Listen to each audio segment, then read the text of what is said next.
So this patch has kind of just screwed everything up, hasn't it? What's good, peasants? JB back here today with my Season 4 Pokemon Unite ranked tier list. Going to be focusing mostly on solo slash duo trio queuing here. A little bit of 5-stack stuff thrown in, less so. Although I have been playing a lot of 5-stack recently and might actually have a little bit of surprise for you guys if you're, you know, around during the May qualifiers. Who knows? Maybe you'll see JB. Maybe you'll run into me and the homies. Who's to say? But yeah, we're going to be looking at the game in its current patch, and let's go ahead and talk about it a little bit. Man, this patch has been super weird, and honestly, this might be the most I've played. Just it's like right after I do season to start. I think I'm close to like 60-70 games this season, and let me tell you, it's been really rough because the game is just in a really weird spot. Maybe that's me, and maybe that's you know, it is what it is. But maybe that's just me. But I'm still in fucking vet. I'll just go ahead and rip the band-aid off. I'm not having the best of time in my games. You've missed my streams. It's been some of the games we've gotten, but that's okay though. We are going to talk about the game and how it's doing, and man, I'm not really sure because the big thing in this patch, obviously, Buddy Barrier and Score Shield getting nerfed. That was huge. I think Buddy Barrier is still probably one of the top 3 to 5 items in the game. I think Score Shield is pretty underwhelming at the moment, so those things do change a lot of stuff. And then the big thing though is the experience bug, which honestly, it just pisses me off, especially since the Unite account tweeted out about it and they know it's a thing and they're refusing to do anything about it for a week. Like, really? Are you kidding me? You can't put through a balance patch. You have to wait a week to fix it. Like, especially, like, I'd rather you just remain ignorant about it and don't do anything about it until you fix it. Don't tell us about it and then make us live with it for a week. That's just stupid. That's a bad decision, but something we have to deal with. It's something we have to put up with. So for this week, I'm gonna try not to, you know, rank the Pokemon based on a bug in the game, although it is a little bit rough for, you know, some jugglers. But yeah, it's just really disheartening that they know about it and they're like, nah, we're just gonna wait to fix it. And they did something like that with Ninetales a while back too, so oh well. Also, real quick before we actually get into the rankings, if you don't know how to hit 5 in your jungle, is just leash your Lillipup and then take one of your buffs first and then finish off your Lillipup. You'll hit 5 in your jungle, so it's a little bit of a workaround for now. Obviously, if you're playing solo queue, you have to worry about your teammates stealing your Lillipup, but if they don't, you know, there you go. That's how you can hit 5 in jungle if you did not know. So let's go ahead and start ranking things. Let's go ahead and start with all-arounders, and we can start off with the Pokemon. They nerfed it again, by the way. They nerfed Extreme Speed. By the way, Extreme Speed, not nerfed at all, still broken. It's just a power-up punch patch. And even so, you can still get away with Extreme Speed because they refuse to touch the scaling on Lucario. Until they nerf that, the damage numbers are completely irrelevant. The damage that Extreme Speed and Power Up Punch do is totally irrelevant. They need to lower the scaling or nerf attack weight in some way, shape, or form, but nerfing attack weight hurts the rest of the game. So honestly, just nerf the scaling.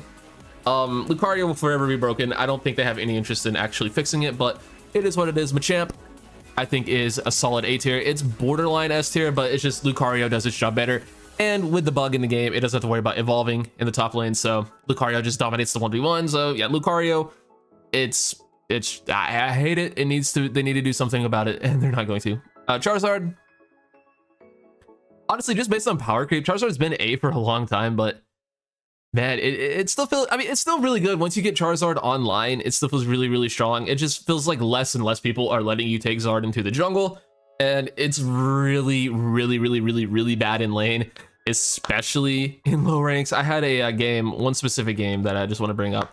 I had a Charizard or Charmeleon at Zap fight. That's how bad this Pokemon is in lane. And the guy was playing the entire game. He was like walking past bees. He was just walking in his zone. I'm sure he just gave up and started throwing at some point, but still, dude, like the fact that that can happen tells you that Charizard might not be in the best place. But once you get Charizard online, once you get to be Charizard, it is still phenomenal. It's still a great jungler, and it has one of the best Unite moves in the game. So I think it's still worthy of A tier. Garchomp, I think, is in a pretty fine place. It is a little bit closer to C than I would like it to be, but I think there are some other Pokemon that are more deserving of the C tier. I think Garchomp, if you're good with it, is still good enough to carry some games. Just still really, really fun, really great playstyle. Not a whole lot to talk about. Dragonite, I think we can go ahead and keep it in B tier. It's borderline A just because of Hyper Beam secures are still so unbelievably good, but it's, you know, builds are a little bit rough. It does lose a lot of value from being able to score with the nerf, so I think just because of the value of Hyper Beam, I can still justify keeping it in B tier, although it is a little bit lower in B tier, borderline C tier for me, but just because of Hyper Beam, I think I'm willing to keep it there. AEGISLASH, I think the AEGISLASH changes were amazing. Its basic attacks feel so much stronger. Its boosted basic rather feels so much better. That's really cool. And Sacred Sword also feels a lot better. I'm really liking AEGISLASH now. I don't think it's anywhere close to Lucario. I do think it is slightly better than Charizard. We typically don't order these within the tier. I'll order them within roll.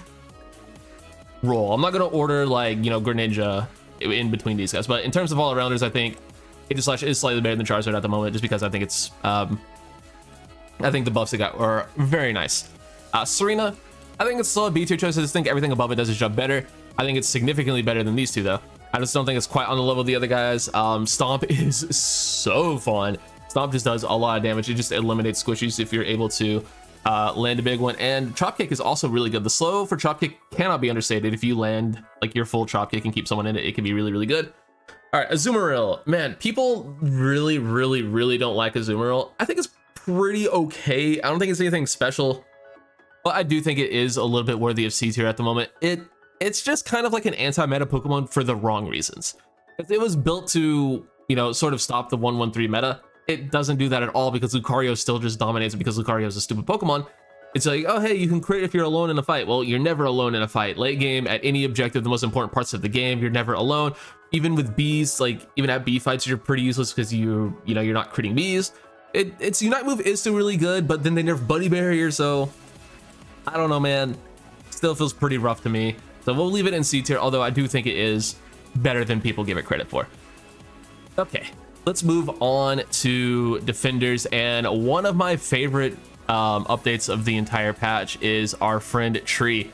I'm not quite ready to put it into the A tier because I feel like it just struggles a little bit compared to some other all-arounders, but I do think it is a solid B tier defender now. It has, once again, one of the absolute best Unite moves in the game. Curse finally feels like it does significant damage. What's it called? Horn Leech, one of the best CC moves in the game. Woodhammer's okay for damage. I'm not a big fan of Woodhammer personally. I like being able to get the double push from Curse plus Horn Leech, so that's I'm just not a big fan of Woodhammer, but it's okay. Decent for securing. Is what it is. I still think Pain Split is quite awful, but yeah, one of the best Unite moves in the game. Great crowd control, great sustain. I think Tree is in a decent place. I think what will finally give it that little push up to A tier is it really needs help with its auto attacks as Trevenant itself. Like early game, it's pretty okay. The branch poke changes were so nice. It makes it at least viable early game. I just think that some other defenders just are better at being a defender. Speaking of Blastoise, it's one of the best Pokemon in the game right now. Rapid Spin Water Spout is absolutely disgusting. It does way too much damage for a defender. It is so unbelievably fun. If you're struggling winning games, Blastoise is a great go-to to just absolutely decimate squishies with Rapid Spin, Water Spout. They can't do anything to you. You're unstoppable. Just walk through people and absolutely shred them. I think Blastoise is in a phenomenal spot right now, so that's where we'll go ahead and leave that guy. Crustle. So Crustle's interesting. They gave it its crits back on Stone Edge, but they eliminated what Crustle does best, and that was scoring. With Score Shield no longer stacking with Buddy Barrier. So yeah, it can't quite, you know, just dunk 50 at any point in the game, but you do have your Stone Edge crits back, so it makes stealing things a little bit easier with Stealth Rocks. That's really cool. Did I say Stone Edge? I meant Stealth Rocks. But yeah, so Crustle, you give it something back, you take something away. The game giveth and the game taketh. I'm gonna put it in C tier. That feels a little bit like harsh, but man, it's like you took away its scoring, and I don't think it's as good as Tree. I don't think it's anywhere near as good as Tree right now, so we'll put it in C tier. Snorlax is honestly borderline C at the moment. It's just not the best in the range meta, and the meta is so heavily focused on range at the moment. For the most part, unless you're like just completely and utterly dominant at, you know, just eliminating squishies like something like Lucario or Blastoise is. So Blastoise is also range, but I think Snorlax is honestly B tier. It's borderline C for me, but especially in the 1-1-3 meta, I don't think it's very good at all. I think it's probably closer to D, honestly. But in solo duo trio, you can still get away with Snorlax. It's still one of the best early game bullies, completely dominant in lane. You should never lose a middle core Fisher Dreadnought with Snorlax. Tackle is just one of the best early moves in the entire game. So yeah, late game Snorlax really falls off. Its Unite move is honestly pretty useless, especially with the Buddy Barrier nerf. It doesn't really do much of anything. Like, it's okay, it does decent knock up, does negligible damage, and it's just kind of there, leaves you as a sitting duck. So block is still cool. I think block honestly is one of the most broken moves in the game, but that's not something people are ready to talk about. Yeah, I mean, Snorlax, it's fine. It'll always be okay. It'll never be straight up bad, but it's nothing special at the moment. Mamoswine, same sort of thing. Does amazing CC, worst Unite move in the game. It's an okay laner, really bad late game. It's good against really brawly teams, but with like again such a range focused meta, it's just kind of it's alright. It is what it is though. So bro, we'll go ahead and put that boy in A tier. It is the primary choice for defender in the 1-1-3 meta. Well, regular, you know, defender role. There obviously, you know, most supports fill the defender role, but Slowbro, it's a great range, surface a great secure, great crowd control, amazing Unite move for just eliminating a target. So Slowbro, still very much in the A tier. Greedent. So I have yet to really experience new Greedent in terms of knowing whether or not Covet is, you know, actually nerfed, and where it's not like still a demon. I haven't seen like any crazy Greedent, you know, shenanigans. So I guess the nerfs are working. But I haven't seen it a ton, but the games I have seen it, I feel like it wasn't, you know, impossible to kill. I've been able to, you know, deal with it pretty well. So we'll move it. I think you can still keep it in A tier just because it is so annoying and still great at stealing objectives and securing stuff. So we'll keep it in A tier. I do think it is in a pretty okay place at the moment. Let's move on to the speedsters. All right, Gengar, as much as I hate to say, I think Gengar is one of the worst Pokemon in the game. But I have been getting absolutely destroyed by Gengars. Granted, I ran into like a top like 7 Gengar in the world ladder like 3 games in a row. So maybe I'm putting a little bit of bias into that. So that might have something to do with it, but I've been getting absolutely destroyed by Gengars. I think Gengar is really meh, but it's like good meh, if that makes sense. Like if you know what you're doing with Gengar, it's absolutely dominant, does incredible burst damage. But if you're bad at Gengar, you're complete and utter detriment to your team. I think it's still incredibly squishy. I think against good, well-coordinated teams, it's still pretty awful. But if you can absolutely gank a lane and just completely dominate it, you can solo a game with Gengar. It's a Pokemon that snowballs incredibly well. If you're able to get super ahead on it, I think all the species are like this, honestly. But if you're able to get really far ahead as Gengar, I think you can do incredible things and just honestly win an entire game solo. All right, moving on. Zeraora. Okay, this is one of my hot takes. People will just slam Zeraora down here because it levels up late. Shut the fuck up. I am so sick of that narrative. Yes, it does need, I agree, it needs to get its moves changed to, you know, everyone else in the game, 5, 7, 9. It needs that. I agree. It needs that level curve. I'm with you on that. Quit calling this Pokemon bad because of it. Stop. Wild Charge is one of the most broken moves in the game. Let me repeat that. Wild Charge is one of the most broken moves in the game. Completely unavoidable, completely untargetable, does not take damage. You can't do anything about it, and it shreds squishies. Wild Charge is broken. Wild Charge is broken. Yes, it is horrible in 5 stacks. It is horrible in the competitive meta. In solo queue specifically against uncoordinated teams, Wild Charge Zeraora is an absolute demon.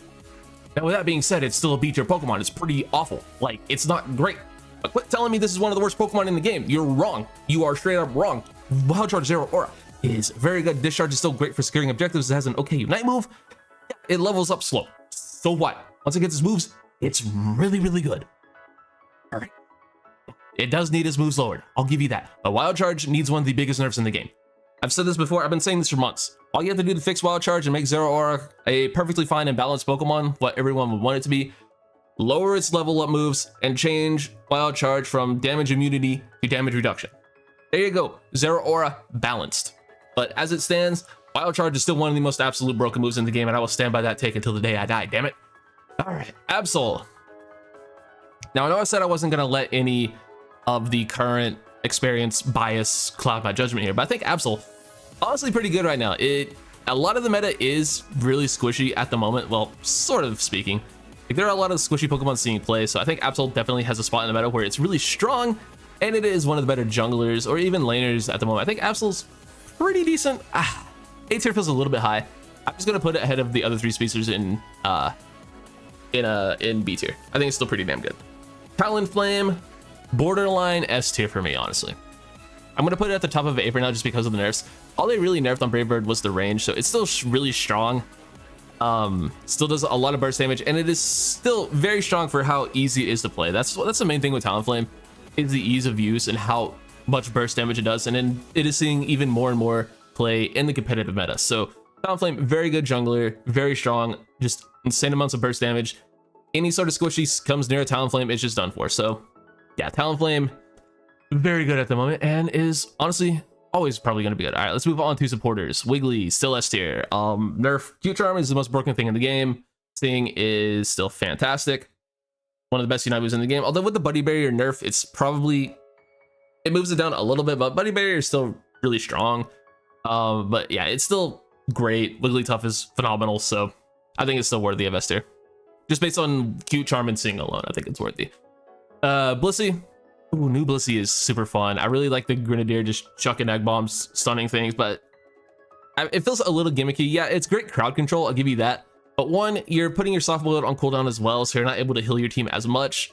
So it's a give and take where you're not able to really do much supporting things, but you are able to help your team out in certain scenarios. So I can see the use of it, but that being said, its other build is still really good too. So I think Blissey is a solid A tier pick as a support / defender. So we'll go ahead and throw it there. Like me some Blissey a lot. They buffed Egg Bomb. They made that build better, and soft bullet as well. And it also still has Safeguard Helping Hand, and Helping Hand has always been one of the best moves in the game. So Blissey's in a great spot at the moment. Hoopa, listen, I played a good amount of Hoopa this patch. It doesn't feel like they nerfed it at all. Hoopa is still very good. Yeah, it doesn't stun as much. It doesn't give as big as shields with Trick, but that just makes Hyperspace Hole move back into the meta a little bit, which some teams were experimenting with a little bit, and some teams have even started to experiment with Phantom Force before the nerf, just providing a little bit of extra crowd control. I don't think it's necessary. I think Shadow Ball's still fine. And the main thing is, as long as you still have that game-changing ult with the portal, Hoopa's going to be S tier. Unless its Unite move gets a rework, I don't see this Pokemon leaving the top tier anytime soon in solo queue or the competitive meta. So it is what it is. All right, Eldegoss. I think it's honestly just like a step below Blissey. Like, I think Blissey has firmly cemented itself as the second best support. Eldegoss is kind of honestly falling out of the meta a little bit. I think it is still a really strong healer. I think it's better honestly in solo queue right now than it is in team play, just because it doesn't really provide a lot of the stuff that Blissey and Hoopa do in terms of like stuns or even that great of a Unite move comparatively at this point, because Blissey's Unite move is obviously fantastic and Hoopa's is the best in the game. So where does that leave Eldegoss in terms of Unite move? I don't know. Leaf Tornado is still really good for moving your team around the map, still provides a lot of healing and a lot of shields.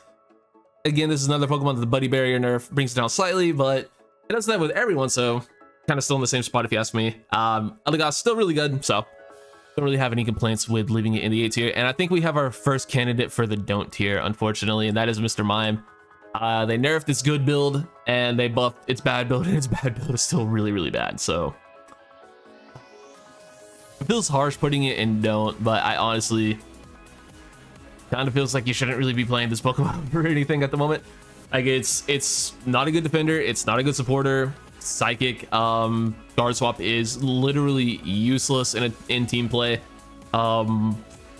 It's fun and gimmicky. Like, confusion stuns are still okay, but I don't know. I think they over nerfed this Pokemon slightly. I know a while back I was calling for a nerf to its stuns, but it feels like they took too much away from it. So I think we have our first candidate for the don't tier, unfortunately.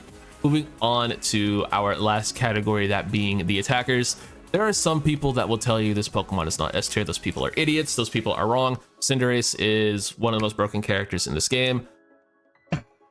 I cannot believe, like, I'm not gonna, you guys, if you're watching this video, you probably saw the video that I'm referencing. I don't need to bring up names, but the fact that significant people in the community don't think Cinderace is a problem completely baffles me. It is stupidly overpowered, and that's all I'm going to speak on it. Cinderace is overpowered. If you disagree, you're wrong. All right, we'll put it in the S tier where it belongs. Gardevoir, I just want to pick next. Again, we're not ranking, like, I'm putting Gardevoir down here. That doesn't mean I think Gardevoir is worse than all these characters above it. So they're ranked within categories, not ranked within, you know, like, I'm not comparing Zeraora to Gardevoir. I'm comparing Absol to the other speedsters, Trevenant to the other defenders. You guys get it. Gardevoir I'm going to put in B tier. Level 9 is still a little bit rough, especially for a Pokemon that it should be played in the jungle. If you're playing Gardevoir in lane, I don't really feel the I think Gardevoir is a terrible laner personally, but yeah, as a jungler, it's still really strong. Does some of the highest burst damage in the game. I just think there are other mage type characters that do its job better, so we'll put it there, including Hoopa, by the way. I think Hoopa is a better mage at the moment than Gardevoir, or definitely was before the patch. Maybe it's, you know, a little bit closes the gap a little bit post patch, but it's what it is. Venusaur, borderline S tier, very, very borderline S tier. I want to put it there, but I'm gonna be conservative and leave it in A tier for now. Venusaur's phenomenal. It will always be phenomenal. Just sustain, Petal Dance is broken, Giga Drain heals, even Slaughter Beam seeing more play. So yeah, Venusaur still great. We'll leave it in A tier. Very, very close to S. Greninja. So they lowered its Unite move cooldown. I don't think it's significant enough to put it up to S tier. I don't think it really still competes with Cinderace just because of the raw damage output. Although seeing a ton of Surf Grin for solo queue, which this was supposed to be. Yeah, we'll go ahead and put Grin in S tier because Surf is incredibly strong right now. The passive buffs to Smokescreen and Double Team. I mean, this character just got better. Like, plain and simple, it's better. I don't think it's as good as Cinderace just because I think Cinderace is a problem. I think Cinderace needs to be nerfed significantly. And I think maybe if you nerf Cinderace, then Greninja becomes that problem. I don't care at this point. Cinderace, they need to do something about it. That's a different conversation. Greninja, I mean, hey, they made it a lot better. It is very good at the moment, so its Unite move is good. Surf is something special right now. If you haven't messed around with Surf Greninja on the current patch, you really need to. It is super good. Now, this next one hurts me. It's one of my favorite characters to play in the game. That's Cramorant. I think even after the Air Slash buff, first off, Air Slash Dive is its worst build. Like, I don't think it's even comparable to Surf Hurricane in terms of being better, a better build at all. So I think, you know, it doesn't really matter that they nerfed or they buffed Air Slash back to, you know, sort of what it was previously. They didn't, I don't know if they changed the damage. I guess technically they did, but they just gave it an extra, like, slash. Basically it has 5 hits now instead of 4, I believe, which I guess technically raises the damage, but it doesn't really, like, it didn't raise the damage, if that makes sense. Whatever, it's still bad. Its Unite move, it gets it faster. I think doesn't really help much. It's still a really bad Unite move, so I don't know what you do with Cram to make Cram better, but you need to do something. All right, Sylveon, I think, is a C tier Pokemon right now. It's really strong in the right hands, but I think a lot of other Pokemon do its job better, and B, Hyper Voice still has that problem where the game has just so much mobility. You can't change where you aim Sylveon's Hyper Voice, and Hyper Voice is so much better than Mystical Fire. It's again, I don't even think a comparable argument. I think it's just way better. So we'll go ahead and put Sylveon in C for now. Pikachu, it's another borderline S tier. We'll go ahead and put it in A though, just because I don't know. It's, you know what, screw it. Pikachu's S tier. Stuns, great Unite move. It has stuns on literally every part of it, or part of its kit, it feels like. Just does good, consistent, a lot of, actually no. It's tough putting it A tier. I'm gonna be conservative and put it A for now. Man, either way, Pikachu's phenomenal. It's one of, if not the best bottom lane attackers in the game, one of the best early games in the game, especially for solo queue. The reason I'm putting it A tier is specifically for solo queue. If we're talking competitive, I think Pikachu's probably S tier at the moment. Speaking of competitive and being S tier at the moment, I think Ninetales is probably still S. Oh man, they nerfed Auroraville for 2 patches in a row, but it still feels really strong. It doesn't feel like it doesn't feel unusable, and they buffed the other build. I don't think the other build is, I mean, the other build's fine in solo queue. Blizzard is fine in solo queue, but I mean, listen, this Pokemon, its crowd control is ridiculous. It is, I think, the best bottom lane attacker. Also, it's what I might be playing in the, you know, qualifiers. If you're stuck around that long, I'm probably gonna be playing a little bit of Ninetales. It might be my role anyway. It's disgustingly good. I think it's, I don't know, man. I'm a huge fan of Ninetales. I think Aurora, even after the nerf, is great, so I'm gonna leave it there. Decidueye, B tier. it had its moment in the sun when the last Pokemon we'll talk about was, you know, the most broken Pokemon in the game, but it's fallen off a little bit just because it, you know, doesn't have to do what it was really good at, and that is securing objectives from a longer range than Decidueye and doing even more, or than the Duraludon, and doing even more burst damage with Spirit Shackle. I think it's still really good, like in the right hands and in the right scenarios. If you're playing a team with a lot of range, like, it can dominate. If you're playing a lot of bursty stuff, it's still terrible. But if you're playing, like, you know, if you're playing everything in the B tier, you're screwed. If you're playing a lot of, like, it's decent against a lot of the stuff above it, like in the S tier. Like, you're playing against like a Ninetales Hoopa lane, you can do a lot of good stuff on a gank with that. Or if you're playing like you know, some just more range squishy stuff, like you're playing against a Pikachu, you're gonna dominate. But if the Pikachu catches you, you're screwed. Same thing with Sylveon, same thing, like if Absol or Talonflame catches you, you're done.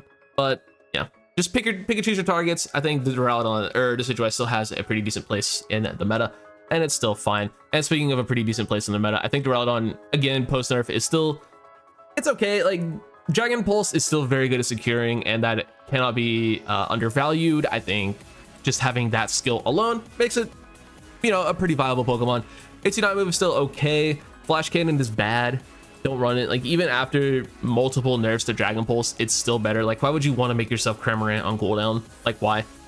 I think Stealth Rock or Dragon Tail are both fine, but yeah, I think it's okay. I think it's in a healthy place. It's a little bit, you know, it struggles a little bit with mobility, but it's just stronger Cram. Like, it's Cramorant, but stronger, and has a better secure, and it's just better all around, but it doesn't compare to any of the other, you know, range attackers. I think it's, yeah, it's in a pretty decent place, but it's not anything broken like it once was. So that is my season 4 tier list. Let me know what you guys think, and I will catch you all in the next one. Thanks for watching, guys. Peace.